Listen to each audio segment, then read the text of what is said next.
ہمارے موبائلز کے سگنل بھی نہیں تھے کہ انہیں فون کر کے صورتحال سے آگاہ کرتے۔ میں نے کار سٹارٹ کی اور آہستہ آہستہ منزل کی طرف بڑھنے لگا۔ اس طوفان میں ڈرائیونگ میں دشواری ضرور پیش آ رہی تھی، لیکن میرے پاس اس کے سوا کوئی بھی چارہ نہیں تھا۔ وقت گزرتا جا رہا تھا لیکن راستہ ختم ہونے کا نام نہیں لے رہا تھا۔ گاؤں کے آثار دور دور تک دکھائی نہیں دے رہے تھے۔ اچانک میرے دماغ کے کسی گوشے میں ایک بڑا ہی بھیانک خیال ابھرا کہ کہیں میں اپنے گاؤں کے راستے کو چھوڑ کے کسی اور طرف آ نکلا تھا۔ طوفان کی شدت میں کمی آ چکی تھی۔ نائلہ نیند کی دنیا میں جا چکی تھی۔ اب اس معاملے کو مجھے اکیلے ہی ہینڈل کرنا تھا۔ مجھے کچھ سمجھ نہیں آ رہی تھی کہ کیا کروں۔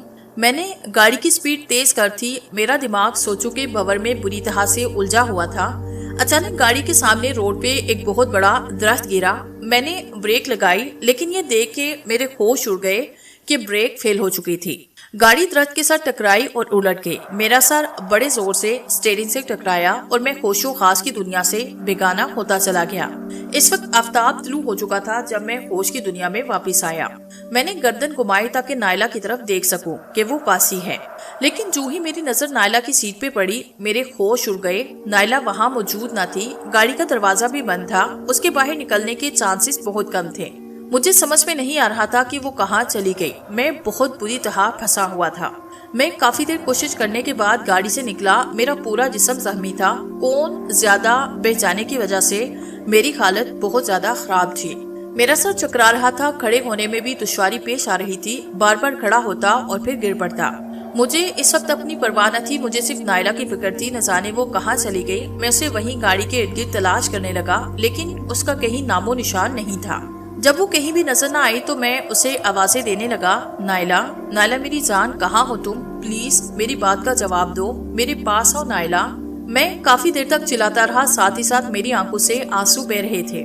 میرے دماغ میں طرح طرح کے خیالات جنم لینے لگے۔ مجھے ایسے لگ رہا تھا کہ میری نائلہ اس ظالم دنیا میں اکیلا مجھے چھوڑ کے کہیں جا چکی ہے، لیکن ساتھ ہی ایک اور خیال آتا کہ یہ خیال جھوٹا ہے، ایسا نہیں ہو سکتا۔ اگر ایسا ہوتا تو اس کی لاش تو کار میں موجود ہوتی، ایسے غائب نہ ہوتی۔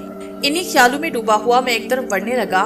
مجھے نہیں معلوم تھا کہ میں کہاں جا رہا ہوں۔ میرے قدم خود بخود اٹھتے جا رہے تھے۔ ایسے لگ رہا تھا کہ کوئی اندیکھی قوت مجھے اپنی جانب کھینچ رہی ہے۔ میں کسی روبوٹ کی طرح چلتا جا رہا تھا۔ یوں ہی چلتے چلتے میں ایک جنگل میں داخل ہوا۔ میرا دماغ نائلہ کی سوچوں میں کھویا ہوا تھا۔ میری آنکھوں سے اشکوں کا نہ تھمنے والا سلسلہ جاری تھا۔ اچانک اپنے سامنے ایک محل نما گھر کو دیکھ کے میں ٹھٹک کے رہ گیا۔ اس ویران جنگل میں اتنے خوبصورت گھر کو دیکھ کے میں حیران رہ گیا۔ میرے دماغ میں چلنے والی سابقہ تمام سوچیں رک گئی اور میں مبہوت ہو کے اس گھر کو دیکھنے لگا۔ اچانک اس گھر کا دروازہ کھلا اور ایک بار پھر اندیکھی قوت مجھے اندر کی جانب کھینچنے لگی۔ میرے قدم بے اختیار آگے کی جانب بڑھنے لگے۔ صحن سے گزرنے کے بعد میں ایک ہال کمرے میں آیا۔ آؤ کاشف، مجھے تمہارا ہی انتظار تھا۔ اپنی دائیں جانب سے مجھے کسی عورت کی آواز سنائی دی۔ میں نے گردن گھما کے اس طرف دیکھا تو میری حیرت میں مزید اضافہ ہوا۔ وہ ایک 25-26 سالہ حسینہ تھی۔ ادھر میرے قریب آؤ۔ اس کی آواز سن کے میرے قدم بے اختیار اس کی جانب بڑھنے لگے۔ میں اس کے قریب جا کے رکا اور سر سے پاؤں تک اسے غور سے تکنے لگا۔ میری سمجھ میں کچھ آ نہیں رہا تھا کہ کیا ہو رہا ہے۔ میں تو پہلے ہی نائلہ کی وجہ سے پریشان تھا، اس کے بعد کسی اندیکھی قوت کا مجھے اپنی طرف کھینچنا اور پھر اس ویران جنگل میں اس حسین گھر کا موجود ہونا اور پھر اس گھر میں اس تنہا حسینہ کا ہونا مجھے پریشان کرنے کے ساتھ ساتھ حیران بھی کر رہا تھا۔ میں جتنا زیادہ بھی سوچتا میرا دماغ اتنا ہی زیادہ الجھتا تھا۔ میں ابھی تک اس لڑکی کے سامنے خاموش کھڑا تھا۔ اس نے کوئی بات نہ کی۔ وہ مسلسل میرے چہرے کو تکے جا رہی تھی۔ شاید وہ میری اندرونی کیفیت کو جاننے کی کوشش کر رہی تھی۔ کافی دیر ہم دونوں کے درمیان خاموشی رہی۔ میں اس سے پوچھنا چاہتا تھا کہ وہ کون ہے اور اس ویران جنگل میں کیا کر رہی ہے، لیکن میری زبان میرا ساتھ نہیں دے رہی تھی۔ میرے ہونٹ ساکت ہو گئے تھے۔ میں بس بت بنا اسے دیکھتا جا رہا تھا۔ وہ حسینہ بھی بڑی غمگین دکھائی دے رہی تھی۔ شاید وہ بھی غموں کے پرخار دریا میں غوطہ زن تھی۔ آنکھوں میں ویرانی مایوسی کے سوا کچھ بھی دکھائی نہیں دے رہا تھا۔ اچانک اس نے اپنے ہونٹوں کو جنبش دی۔ کاشف، تم نے آنے میں دیر کر دی۔ میں کئی برسوں سے تمہاری رات دیکھ رہی ہوں۔ مجھے یقین تھا کہ تم ایک دن ضرور آؤ گے اور آج تم آ گئے۔ میرے انتظار کی گھڑیاں ختم ہوئی۔ میں بہت خوش ہوں۔ اس کے چہرے پہ مسکراہٹ پھیل گئی اور وہ خاموش ہو گئی۔ میں ابھی تک حیرانگی سے اس کے چہرے کو تک رہا تھا۔ مجھے اس کی باتوں کی بالکل بھی سمجھ نہ آئی۔ میں نے بڑی مشکل سے اپنے لب کھولے۔ تم کون ہو اور میرا انتظار کیوں کر رہی تھی؟ میں چپ ہوا تو وہ بولی یہ سب باتیں میں تمہیں بعد میں بتاؤں گی، ابھی تم بہت زخمی ہو، آؤ میں تمہاری مرہم پٹی کر دوں، پھر تم کچھ دیر ریسٹ کرنا، شام کو میں تمہیں اپنے بارے میں بتاؤں گی۔ نہیں، مجھے آرام نہیں کرنا اور نہ ہی مرہم پٹی کرنی ہے۔ میری نائلہ پتہ نہیں کہاں ہوگی، میں کس حال میں ہوگی، جب تک مجھے وہ مل نہیں جاتی میں آرام سے نہیں بیٹھوں گا۔ میں نے اتنا کہا اور مڑ کے چل دیا۔ ٹھہرو کاشف، پیچھے سے مجھے اس کی آواز آئی، کہاں جا رہے ہو؟ میں نے مڑ کے اس کی طرف دیکھا اور کہا اپنی نائلہ کو ڈھونڈنے۔ وہ بولی تم نائلہ کو کبھی ڈھونڈ نہ سکتے، تمہیں کبھی نہ ملے گی۔ اس کی بات سے مجھے ایسے لگا کہ جیسے وہ جانتی ہے کہ میری نائلہ کہاں ہے۔ میں نے کہا صاف صاف کہو کیا کہنا چاہتی ہو، پلیز مجھے بتاؤ کہ نائلہ کہاں ہے۔ مجھے لگ رہا ہے کہ تم جانتی ہو کہ اس وقت نائلہ کہاں ہے۔ میں چپ ہوا اور وہ گہری سوچوں میں کھو گئی۔ کچھ دیر سوچنے کے بعد وہ بولی کاشف، یہ دنیا انسان کے لیے ایک عارضی ٹھکانہ ہے، یہاں انسان اپنی زندگی کے چند دن گزارنے آتا ہے، جب وہ دن پورے ہو جاتے ہیں تو موت تجھے دبوچ لیتی ہے۔ موت تو برحق ہے، اس دنیا میں جو بھی آیا اس کی موت لازمی ہے۔ آدم سے لے کے آج تک جتنے بھی انسان آئے انہوں نے موت کا ذائقہ چکھا ہے، اور جو زندہ ہے انہوں نے بھی چکھنا ہے۔ اتنا کہہ کے وہ خاموش ہو گئی۔ میری نظریں مسلسل اس کے چہرے کو دیکھ رہی تھی۔ وہ چل کے میرے قریب آئی اور میں اس کے بولنے کا انتظار کرنے لگا۔ کچھ دیر خاموش رہنے کے بعد وہ بولی کاشف، جو بات میں تمہیں بتانے جا رہی ہوں اسے تم بڑی ہمت اور حوصلے سے سننا۔ میں چاہتی ہوں کہ یہ بات سننے کے بعد تم پہ قیامت ٹوٹ پڑے گی۔ میں نے کہا جو کچھ کہہ رہا ہے صاف صاف کہہ دو، پہیلیاں مت بجواؤ، میں پہلے ہی بہت پریشان ہوں، مجھے مزید پریشان مت کرو۔ وہ بولی کاشف، تمہاری نائلہ اب اس دنیا میں نہیں ہے، وہ عالم ارواح میں پہنچ چکی ہے۔ کیا؟ یہ تم کیا کہہ رہی ہو؟ تم جھوٹ بول رہی ہو، میری نائلہ مجھے اکیلا چھوڑ کے نہیں جا سکتی۔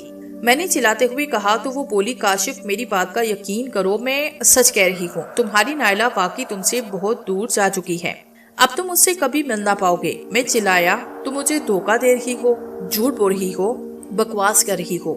میری نائلہ نے مجھ سے وعدہ کیا تھا کہ وہ زندگی بھر میرا ساتھ دے گی، وہ مجھے ایسی تنہا چھوڑ کے نہیں جا سکتی۔ تمہارے پاس کوئی ثبوت ہے اپنی بات کو سچ کرنے کا؟ میں چپ ہوا۔ وہ بولی ہاں، میں ثابت کر سکتی ہوں کہ نائلہ مر گئی ہے، تم سامنے والی دیوار پہ دیکھو۔ اس نے کچھ پڑھ کے دیوار کی طرف پھونک ماری تو وہ دیوار ایک سکرین بنی اور اس پہ ایک منظر ابھرنے لگا۔ اس منظر کو دیکھ کے میری چیخ نکل گئی اور میں وہیں گر کے بے ہوش ہوا۔ جب مجھے ہوش آیا تو میں کمرے میں بیڈ پہ لیٹا تھا، میرے پورے جسم پہ پٹیاں بندھی تھی، میرے قریب وہی حسینہ بیٹھی تھی اور میرے بالوں میں اپنے ہاتھوں سے کنگھی کر رہی تھی۔ اسے دیکھتے ہی مجھے بے ہوشی سے پہلے والا منظر یاد آیا، میری آنکھوں سے آنسو بہنے لگے، وہ منظر بار بار میری آنکھوں کے سامنے گھومنے لگا، بار بار نائلہ مجھے چھوڑ کے چلی گئی۔ اس منظر میں اس کی لاش کی حالت بہت خراب تھی، اس کا سر کٹا ہوا تھا، جسم سے خون نچوڑ لیا گیا تھا، اس کی لاش ایک بت کے قدموں میں پڑی ہوئی تھی، ایک شیطان کا پجاری نائلہ کے خون سے غسل دے رہا تھا۔ کاشف، جو ہونا تھا وہ ہو چکا، اب تمہارے رونے سے نائلہ واپس نہیں آتی، اس لیے رونا بند کرو، اپنے آپ سے عہد کرو کہ تم نے نائلہ کے قاتل سے انتقام لینا ہے، ایسے اس طرح قتل کرو گے جیسے اس نے تمہاری نائلہ کو مارا ہے۔ اتنا کہہ کے وہ حسینہ چپ ہو گئی۔ میں نے کہا میرا اپنے آپ سے اور اپنی نائلہ کی آتما سے وعدہ ہے کہ میں اس کے قاتل سے بدلہ ضرور لوں گا، چاہے اس کے لیے مجھے اپنی جان ہی کیوں نہ قربان کرنی پڑے۔ تو مجھے اس کے قاتل کا پتہ بتاؤ، میں اسے جہنم میں پہنچا دوں گا۔ وہ حسینہ بولی ریلیکس کاشف، ریلیکس، وہ صرف تمہارے ہی پیار کا قاتل نہیں، وہ میرے پیار کا بھی قاتل ہے۔ اس نے جیسے تمہاری نائلہ کو قتل کیا ایسے ہی اس نے میرے فیصل کو بھی قتل کیا۔ میں کئی برسوں سے اس سے اپنے فیصل کا انتقام لینے کے لیے بے چین ہوں، لیکن اب وہ وقت قریب ہے جب اس کی گردن میرے ہاتھوں میں ہوگی۔ وہ چپ ہو گئی تو میں نے کہا تم نے اپنے بارے میں بتایا نہیں کہ تم کون ہو اور اس ویران جنگل میں اکیلی کیوں رہتی ہو۔ اس نے ایک لمبی سانس خارج کی اور اپنی زندگی کی کہانی سنانے لگی۔ میرے دادا بہت سی نورانی طاقتوں کے مالک تھے، بہت سے جن، بھوت، چڑیلیں اور بدروہیں ان کے قبضے میں تھی۔ اس بات کا مجھے بچپن سے علم تھا کہ میرے گرینڈ پا کافی ان میں انٹرسٹڈ تھے، میں زیادہ تر وقت انہی کے روم میں گزارتی۔ وہ مجھے جن بھوتوں کے قصے سنایا کرتے جنہیں میں بڑے شوق سے سنتی تھی۔ مجھے جن بھوت دیکھنے کا بہت شوق تھا، اکثر دادا سے کہتی کہ مجھے جن دکھائیں، لیکن وہ میری بات کو ہنس کے ٹال دیتے اور کہتے کہ ابھی تم چھوٹی ہو، جن بھوت بڑے ڈرامے ہوتے ہیں، تم انہیں دیکھ کے ڈر جاؤ گی، جب تم بڑی ہو جاؤ گی تو پھر میں تمہاری ملاقات جنوں، بھوتوں اور چڑیلوں سے کرواؤں گا۔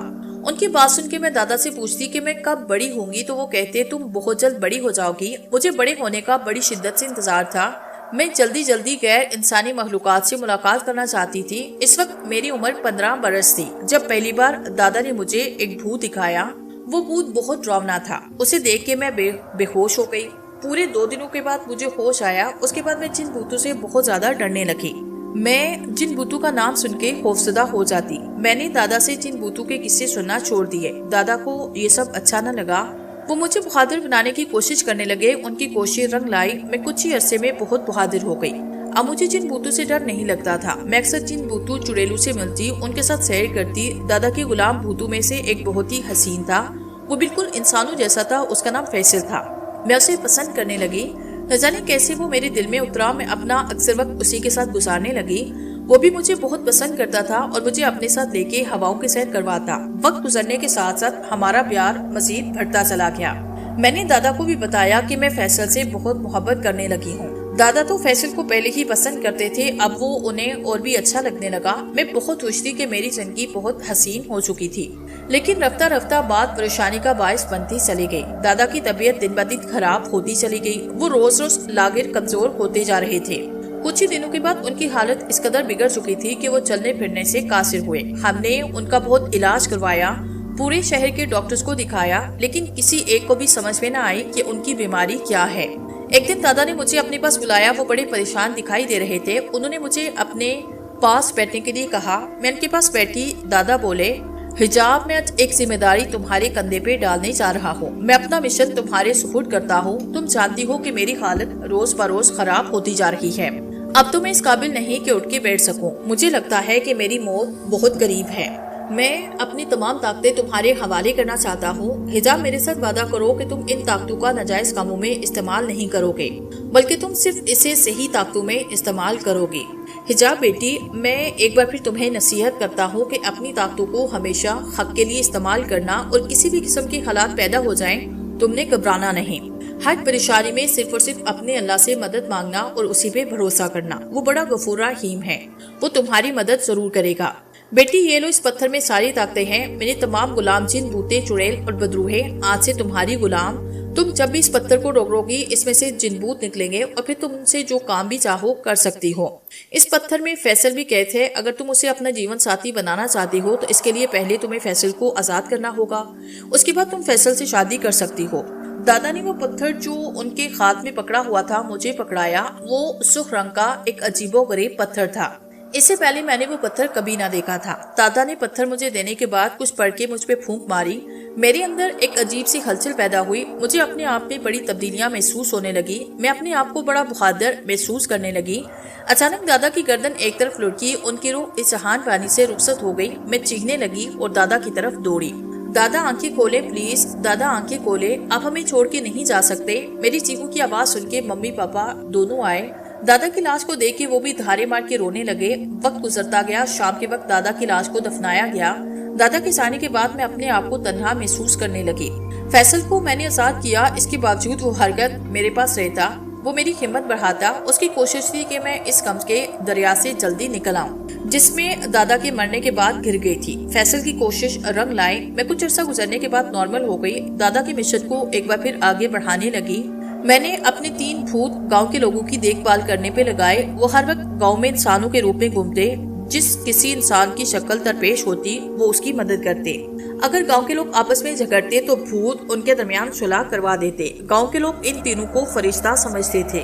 ایک رات ہمارے گاؤں سے ایک لڑکی غائب ہوئی۔ وہ لڑکی رات کو اپنے کمرے میں سوئے، لیکن صبح وہ وہاں موجود نہ تھی۔ ایک اور حیران کن بات یہ تھی کہ اس کے کمرے کا دروازہ بھی اندر سے بند تھا۔ صبح جب اس کی ماں نے اسے جگانے کے لیے دستک دی تو اندر سے کوئی بھی جواب نہیں آیا۔ ماں نے دوبارہ دستک دی تو اندر سے کوئی جواب نہ آیا۔ ماں نے دوبارہ دستک دی لیکن پھر بھی کوئی جواب نہ آیا۔ اس کے باپ اور بھائیوں نے کمرے کا دروازہ توڑا، لیکن یہ دیکھ کے ان کی حیرت کی انتہا نہ رہی کہ وہ لڑکی اندر موجود نہ تھی۔ رفتہ رفتہ یہ بات پورے گاؤں میں پھیل گئی۔ ہر کوئی اس کے بارے میں باتیں کر رہا تھا۔ کوئی کہہ رہا تھا کہ اسے کوئی جن بھوت اٹھا کے لے گیا۔ میں نے اپنے ایک بھوت کو اس کام پہ لگایا، وہ معلوم کرے کہ وہ لڑکی کہاں چلی گئی، لیکن جب وہ لوٹا تو اس قابل ہی نہ تھا کہ مجھے کچھ بتاتا۔ وہ بہت زخمی تھا، اس کے جسم سے دھواں اٹھ رہا تھا، پھر اس کا پورا جسم دھواں بننے لگا اور وہ ہوا میں تحلیل ہو گیا۔ میں اس کی اس حالت سے بڑی پریشان ہوئی، نہ جانے اسے کیا ہوا تھا۔ میں نے فیصل کو جب اس بات سے آگاہ کیا تو وہ بھی پریشان ہوا۔ وقت گزرتا گیا۔ اگلی رات ایک اور لڑکی غائب ہو گئی اور پھر ایسے کی ہونے لگا۔ ہر رات ایک لڑکی گاؤں سے غائب ہوتی۔ میں نے اپنے تمام غلام جن بھوت چڑیلیں بدروہیں گاؤں کی نگرانی پہ لگائی، لیکن پھر بھی کچھ بھی پتا نہ چل سکا کہ آخر ہر روز لڑکیاں کہاں غائب ہو جاتی ہیں۔ ایک رات میں اپنے کمرے میں سوئی تھی کہ مجھے محسوس ہوا جیسے کوئی میرے قریب موجود ہے۔ میں خربڑا کے اٹھی۔ میرے قریب ایک انسان کھڑا تھا۔ اس کی شکل کافی بھیانک تھی، چہرہ جھریوں سے بھرا تھا، کالا سیاہ رنگ تھا، قد 8-9 فٹ لمبا تھا۔ اس کالے رنگ کا لباس پہنا ہوا تھا جس میں سفید رنگ کی کھوپڑیاں دکھائی دے رہی تھی، گردن میں مالا تھی۔ اس شخص کو دیکھ کے میرا جسم خوف سے تھر تھر کانپنے لگا۔ مجھے خالف دیکھ کر وہ بھیانک شخص مسکرایا اور بولا، حجاب، تمہیں پریشان ہونے کی قطعی ضرورت نہیں، میں تمہیں کچھ بھی نہیں کہوں گا۔ میں تمہیں ایک آفر کرنے آیا ہوں، اگر تم میری آفر قبول کرو تو تم پوری دنیا پہ راج کرو گی، لیکن اگر تم نے میری آفر کو ٹکرایا تو پھر میں تمہارا دشمن بن جاؤں گا اور تمہیں کبھی چین سے نہیں بیٹھنے دوں گا۔ اتنا کہہ کے وہ خاموش ہوا۔ میں نے کہا، آفر؟ کیسی آفر؟ میں تمہاری بات سمجھی نہیں۔ تم جو کہو گی تمہیں کہنا ہے۔ میں اپنے خوف پہ کافی حد تک قابو پا چکی تھی۔ وہ بولا، میں شیطان کا پجاری ہوں، میرے شیطان آقا نے مجھے بہت سی شکتیاں دے رکھی ہیں، میں پوری دنیا پہ حکومت کرنا چاہتا ہوں، لیکن یہ کام میرے بس میں نہیں، اس کے لیے مجھے تمہارے ساتھ کی ضرورت ہے۔ اگر تم میرا ساتھ دو، اپنی طاقتوں کو میری طاقتوں میں شامل کر دو تو ہم پوری دنیا پہ شیطان آقا کی حکومت کم کر سکتے ہیں۔ وہ چپ ہوا تو میں چنگاتے ہوئے بولی، میں لعنت بھیجتی ہوں تم پہ بھی اور تمہارے شیطان آقا پہ بھی۔ میری طاقتیں صرف اور صرف حق کے ساتھ ہیں۔ میں نے اپنی دادا سے یہ طاقتیں صرف اور صرف تم جیسے شیطان کو ختم کرنے کے لیے لی ہیں۔ میں آج سے تمہاری دشمن ہوں، میں بہت جلد تمہیں ختم کر دوں گی۔ میری بات سن کے وہ مسکرایا اور طنزیہ لہجے میں بولا، تم مجھے ختم کرو گی؟ شاید تمہیں میری طاقتوں کا اندازہ نہیں، اگر میں چاہوں تو تمہیں کھڑے کھڑے تمہاری جان لے سکتا ہوں، لیکن نہیں، میں ایسا نہیں کروں گا۔ میں تمہیں تڑپا کے ماروں گا۔ میں تمہاری دشمنی کو قبول کرتا ہوں، آج سے ہم دونوں دشمن۔ اور ہاں، ایک بات اور، تمہارے گاؤں سے جو لڑکیاں غائب ہو رہی ہیں انہیں غائب کرنے والا میں ہی ہوں۔ میں بہت جلد تمہارے پورے گاؤں کو ختم کروں گا۔ اتنا کہتے ہی وہ غائب ہوا اور میں سوچوں کی دنیا میں گم ہو گئی۔ اس شیطان کے پجاری نے مجھے پریشان کر دیا تھا۔ وہ واقعی انتہائی طاقتور تھا، میری طاقتیں اس کی طاقتوں کے سامنے بے بس تھی۔ وہ ہر روز گاؤں سے ایک لڑکی غائب کر کے لے جاتا اور میری غلام روحیں، جن چڑیل بوتے کچھ بھی نہ کر پاتی۔ میری طاقتیں اس سے زیادہ نہیں تھی۔ میں نے اس سکھ پتھر کو ہاتھ پہ رگڑا جس میں میری طاقتیں تھی۔ اس میں سے جن بھوت نکل کے میرے سامنے آئے، میں نے انہیں حکم دیا کہ وہ شیطان کے پجاری کے بارے میں معلوم کرے کہ وہ کون ہے، کہاں رہتا ہے اور کتنا طاقتور ہے۔ میری بات سننے کے بعد وہ سب غائب ہوئے۔ اسی شیطان کے پجاری کے بارے میں سوچتے سوچتے سو گئی۔ اگلی صبح جب میری آنکھ کھلی تو میرا غلام بھوت میرے پاس کھڑا تھا۔ میں نے اسے شیطان کے پجاری کے ٹھکانے کے بارے میں پوچھا تو اس بھوت نے مجھے بتایا کہ اس شیطان کے پجاری کا نام خشام جادوگر ہے۔ وہ بڑا زیادہ طاقتور ہے، بہت دور مشرق کی جانب ایک جنگل میں رہتا ہے۔ اس جنگل میں خشام جادوگر نے اپنا طلسمی جال پھیلایا ہوا ہے۔ اس کی اجازت کے بغیر نہ تو کوئی اس جنگل میں جا سکتا ہے اور نہ ہی باہر آ سکتا ہے۔ اتنا کہنے کے بعد وہ بت خاموش ہوا۔ اچانک ایک اور بھوت میرے سامنے آیا۔ وہ گھبرایا ہوا تھا۔ میں نے اس سے وجہ پوچھی۔ وہ اپنے آپ کو سنبھالتے ہوئے بولا، فیصل کو خشام جادوگر نے قتل کر دیا۔ اس بھوت کی بات سنتے ہی میں خوش و خاص کی دنیا سے بیگانی ہوتی چلی گئی۔ جب مجھے ہوش آیا تو میں اپنے روم میں تھی۔ میں نے سکھ پتھر اپنے ہاتھ پہ رگڑا تو جن بھوت نکل کے میرے سامنے ظاہر ہونے لگے۔ کچھ دیر کے بعد میرے تمام غلام، جن بھوت چڑیلیں اور بدروہیں شامل تھی، سب میرے سامنے جمع ہو چکے تھے۔ ان کی تعداد تقریباً 20 تھی۔ میں نے ایک ایک اس کی طاقت کے بارے میں دریافت کیا۔ وہ سب بڑے ہی طاقتور تھے، ہر ایک اپنے اندر کوئی نہ کوئی انوکھی صلاحیت رکھتا تھا۔ میں نے ان سے پوچھا کہ ان میں سے خشام جادوگر کو کون قتل کرے گا تو کسی نے بھی جواب نہ دیا۔ میں یہ دیکھ کے روتی، میرا دل پہلے ہی خون کی آنسو رو رہا تھا۔ میرا فیصل مجھ سے بچھڑ گیا تھا، میرے تمام سپنے ٹوٹ چکے تھے، میرے دل میں جینے کی تمام امنگیں دم چھوڑ چکی تھی۔ میں نے اپنے آپ سے وعدہ کیا کہ میں خشام جادوگر سے ہر صورت میں اپنے فیصل کی موت کا بدلہ لوں گی۔ میں نے تمام غلام، جن بوتوں، بدروہوں اور چڑیلوں کو اپنے ساتھ لیا، اس جنگل کی طرف چل دیا جہاں خشام جادوگر رہتا تھا۔ ہم سب ہوا میں اڑ رہے تھے، کئی گھنٹے ہم لگاتار سفر کرتے رہے، تب جا کے ہمیں منزل دکھائی دی۔ ابھی ہم جنگل میں داخل ہی ہوئے تھے کہ ایک خوفناک آواز آئی، آگے مت ورنہ اپنی جان سے ہاتھ دھو بیٹھو گے۔ ہم اس طرف دیکھنے لگے جہاں سے وہ آواز آئی تھی۔ ہم سب زمین پہ اتر چکے تھے اور پیدل چل رہے تھے۔ میں درمیان میں تھی، باقی سب میرے آگے پیچھے تھے اور آگے پیچھے اچانک میرے آگے 2 چڑیلیں آئی، انہیں آگ نے اپنی لپیٹ میں لیا۔ وہ پیچھے کی جانب دوڑی، وہ بہت زور سے چیخ رہی تھی، آگ مسلسل انہیں جلا رہی تھی۔ انہیں دیکھ کے باقی سب پریشان ہوئے۔ کچھ ہی دیر کے بعد آگ نے ان کے جسموں کو جلا کے بھسم کر دیا۔ پتہ نہیں انہیں کیا ہوا تھا، کیسے انہیں آگ لگی۔